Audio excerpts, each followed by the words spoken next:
മാന്യപ്രേക്ഷകർക്ക് നമസ്കാരം. നിങ്ങൾ ഇത് കണ്ടോ? കർണാടകയുടെ മുഖ്യമന്ത്രി DK ശിവകുമാർ ഒരു ആപ്പിൾ എടുത്ത് കടിച്ചിട്ട് ബാക്കിയുള്ള ആപ്പിള് ജനങ്ങളിലേക്ക് വലിച്ചെറിയ. ഇതുമായി ബന്ധപ്പെട്ട് നാഷണൽ മീഡിയാസിലൊക്കെ തന്നെ വാർത്ത വന്നു കഴിഞ്ഞു. ഇന്ത്യൻ എക്സ്പ്രസിൽ വന്നിട്ടുള്ള ഒരു വാർത്തയാണ് നമ്മൾ ഇവിടെ കൊടുത്തിട്ടുള്ളത്.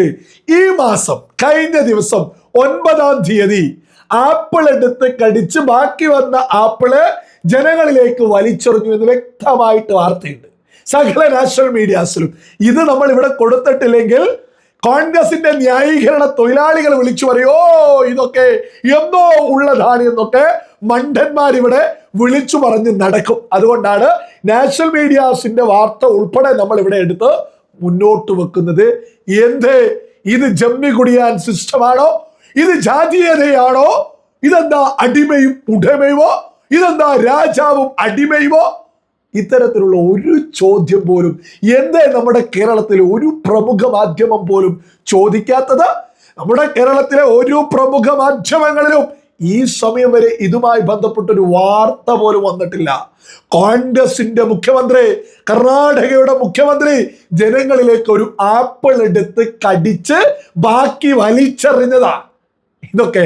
ഇത് നേരെ തിരിച്ച് സുരേഷ് ഗോപി ആയിരുന്നെങ്കിൽ എന്തായിരുന്നു നമ്മുടെ കേരളത്തിലെ അവസ്ഥ? യജാതി പുകില് നടക്കോ? DK ശിവകുമാർ ചെയ്തതുപോലെ കടിച്ചിട്ട് ബാക്കി വലിച്ചൊന്നറിയണ്ട. സകല ജനങ്ങൾക്ക് മുന്നിലും ഒരു ആപ്പിൾ എടുത്ത് പൊക്കിയാൽ പറയും ഓ സുരേഷ് ഗോപി രാജാവോ? അത്രയും ജനങ്ങൾ നിൽക്കുന്ന സമയത്ത് ആപ്പിൾ എടുത്ത് സ്വയം കടിച്ചോ? സ്വയം കഴിക്കാനാണോ? ബാക്കിയുള്ളവരെയൊക്കെ നുണപ്പിച്ചില്ലേ എന്ന് പോലും നമ്മുടെ കേരളത്തിൽ വാർത്ത വരും. അതാണ് നമ്മുടെ കേരളത്തിലെ മാധ്യമ പ്രവർത്തനം എന്ന് പറയുന്നത്. ഇതിപ്പോ പല ആളുകളും പറയോ ഇതൊക്കെ എന്തിനാ ഇവിടെ വാർത്തയാക്കുന്നത്, ഇത് കർണാടകയിലെ പ്രശ്നമാണോ എന്നൊക്കെ. എന്നാൽ സുരേഷ് ഗോപിക്കെതിരെ ഈ രാജ്യത്തിന്റെ ഏതെങ്കിലും മുക്കില് എന്തെങ്കിലും ഒരു പ്രശ്നം വന്നാൽ സുരേഷ് ഗോപിയെ വേട്ടയാടാറില്ലേ? അത്തരം ഒരു ഉദാഹരണം നിങ്ങളൊന്ന് കണ്ടു നോക്കൂ. നിങ്ങൾ ആരാണ്? നിങ്ങൾ ആരോടാ ചോദിക്കുന്നത്? വളരെ സൂക്ഷിച്ച് സംസാരിക്കണം. മാധ്യമാരാ ഇവിടുത്തെ ജനങ്ങളാണ് വലുത്. Please be careful. ഏതാ ചാനൽ? ഏതാ ചാനൽ? ബെസ്റ്റ് എന്തോ ഏതാ? സൗകര്യമല്ല പറയാൻ. ജബൽപൂരിൽ സംഭവിച്ചിട്ടുണ്ടെങ്കിൽ അതിന് നിയമപരമായ നടപടിയെടുക്കും. പിന്നെ നിങ്ങള് അതങ്ങ് ബ്രിട്ടാസിന്റെ വീട്ടിൽ കൊണ്ടുവച്ചാൽ മതി കേട്ടോ.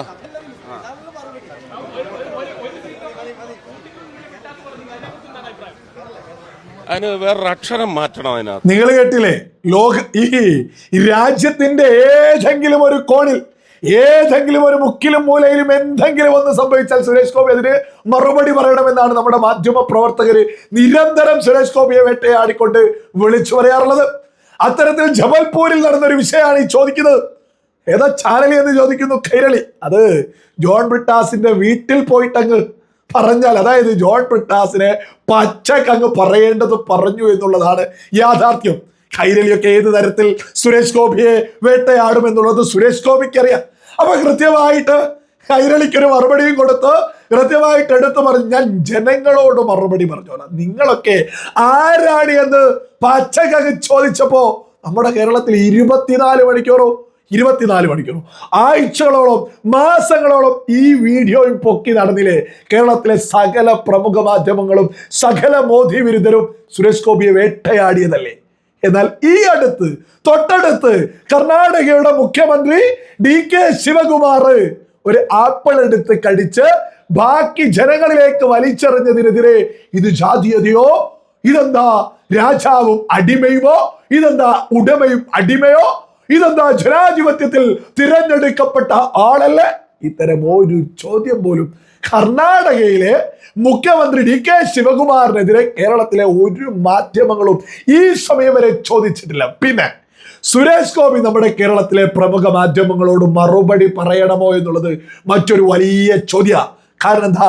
സുരേഷ് ഗോപിയെ നമ്മുടെ കേരളത്തിലെ ഏതെങ്കിലും ഒരു പ്രമുഖ മാധ്യമം പിന്തുണച്ചിട്ടുണ്ടോ?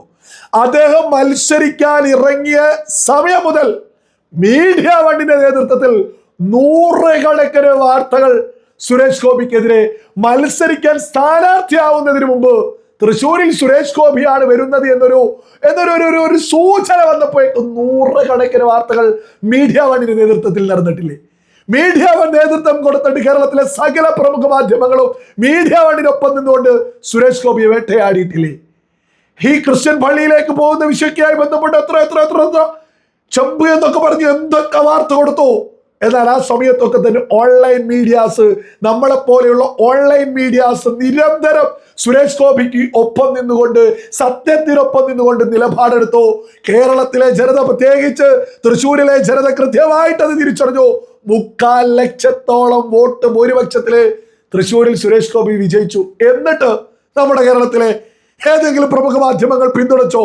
വീണ്ടും വേട്ടയാടി. അവിടെ കള്ളവോട്ട് എന്ന് പോലും ഉളുപ്പില്ലാതെ പ്രമുഖ മാധ്യമങ്ങൾ കൂടി വാർത്തകൾ നിരന്തരം വന്നില്ലേ? എന്തൊക്കെ ചെയ്തു, എന്തൊക്കെ ദ്രോഹിച്ചു. അത്രത്തോളം ദ്രോഹിച്ച സുരേഷ് ഗോപി, ആ ദ്രോഹിച്ചവർ മുമ്പിൽ വന്നിട്ട് തോന്നിയത് ചോദിച്ചാൽ നിങ്ങൾ ആരാണ് എന്ന് നാട്ടിലുള്ള ആളുകൾ ചോദിക്കൂ.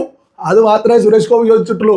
നമ്മുടെ കേരളത്തിലെ ഓരോ പ്രമുഖ മാധ്യമങ്ങളെയും സുരേഷ് ഗോപി പരിഗണിക്കേണ്ട യാതൊരു ആവശ്യമില്ല. കാരണം സുരേഷ് ഗോപി മത്സരിക്കുന്ന സമയം മുതൽ ഇന്ന് ഈ ഒരു സമയം വരെ, നമ്മൾ ഈ വീഡിയോ ചെയ്യുന്ന ഈ സമയം വരെ നമ്മുടെ കേരളത്തിലെ ഓരോ പ്രമുഖ മാധ്യമവും ഒരു സമയത്തും പിന്തുണച്ചിട്ടില്ല എന്നുള്ളത് വലിയൊരു യാഥാർത്ഥ്യം.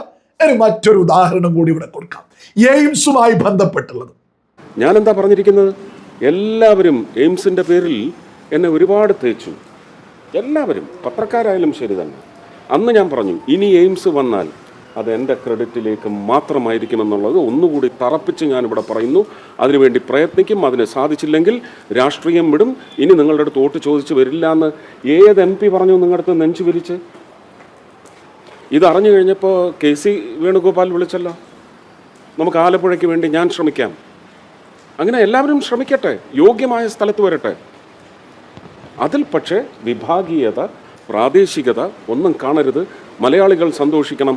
അത് ഞങ്ങളുടെ കേരളം അത് നേടിയെടുത്തു എന്ന് മാത്രം വിചാരിക്കണം. അത്രേ പറയുന്നു. നിങ്ങൾ കേട്ടില്ലേ? അദ്ദേഹം എയിംസ് കേരളത്തിന്റെ ചരിത്രത്തിൽ ആദ്യമായിട്ട് കേരളത്തിലേക്ക് കൊണ്ടുവരുമെന്ന് പറഞ്ഞ വിഷയത്തിൽ നമ്മുടെ കേരളത്തിലെ പ്രമുഖ മാധ്യമങ്ങളുടെ നിലപാട് എന്തായിരുന്നു? സുരേഷ് ഗോപി അതിലും വേട്ടയാടി.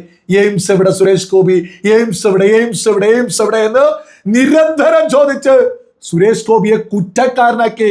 അതേസമയം നമ്മുടെ കേരളത്തിലെ ഓരോ പ്രമുഖ മാധ്യമവും പറഞ്ഞില്ല. ഇക്കാലം അത്രയും കേരളം ഭരിച്ച UDF LDFന്റെയും നേതൃത്വത്തിൽ രാജ്യം 10-60 വർഷക്കാലം കോൺഗ്രസിന്റെ നേതൃത്വത്തിലുള്ള മുന്നണി രാജ്യം ഭരിച്ചിട്ടും ഈ സമയം വരെ ഒരു എയിംസ് കേരളത്തിൽ കൊണ്ടുവരാൻ കോൺഗ്രസിന്റെ നേതൃത്വത്തിലുള്ള രാജ്യം ഭരിച്ച മുന്നണിക്ക് സാധിച്ചിട്ടില്ല. സുരേഷ് ഗോപി ഇവിടെ ആദ്യമായിട്ട് MP ആയ സമയത്ത് സുരേഷ് ഗോപി കേരള ചരിത്രത്തിൽ ആദ്യമായിട്ട് എയിംസ് കൊണ്ടുവരാൻ ശ്രമിക്കുന്നു. നമ്മൾ മലയാളികൾ ഒന്നടങ്കം സുരേഷ് ഗോപിക്ക് കൈയടിക്കണമെന്നൊരു വാർത്ത നമ്മുടെ കേരളത്തിലെ ഏതെങ്കിലും ഒരു പ്രമുഖ മാധ്യമം വാർത്ത കൊടുത്തിട്ടില്ല.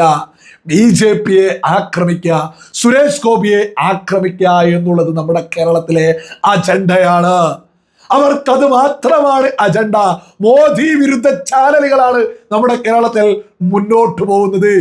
അല്ലെങ്കിൽ എന്തുകൊണ്ടാ ഈ DK ശിവകുമാർ നമ്മുടെ തൊട്ടടുത്ത അയൽ സംസ്ഥാനമായിട്ടുള്ള കർണാടകയിൽ ഒരു ആപ്പിൾ എടുത്ത് കടിച്ച് അടിമ ഉടമ പോലെയുള്ള ഒരു സിസ്റ്റത്തിലൂടെ ആ നിലപാട് ഉയർത്തിപ്പിടിച്ചൊരു ബാക്കിയായിട്ടുള്ള ആപ്പിള് ജനങ്ങളിലേക്ക് അതായത് മൃഗങ്ങൾക്ക് വലിച്ചെറിയുന്നത് പോലെ, അങ്ങനെ വളർത്തു മൃഗങ്ങൾക്ക് കൊടുക്കുന്നു, വളർത്തു മൃഗങ്ങൾക്ക് പോലും ഈ പറഞ്ഞതുപോലെ കൊടുക്കാറില്ല.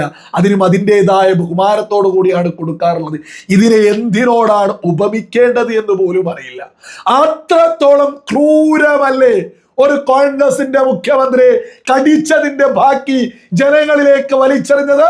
എത്ര അഹങ്കാരിയാണ് ഈ നേതാവ് എന്ന് എന്തേ നമ്മുടെ കേരളത്തിലെ ഒരു പ്രമുഖ മാധ്യമവും ചോദിക്കാത്തത്? ഇതൊക്കെ സകല മലയാളികളും തിരിച്ചറിയുക.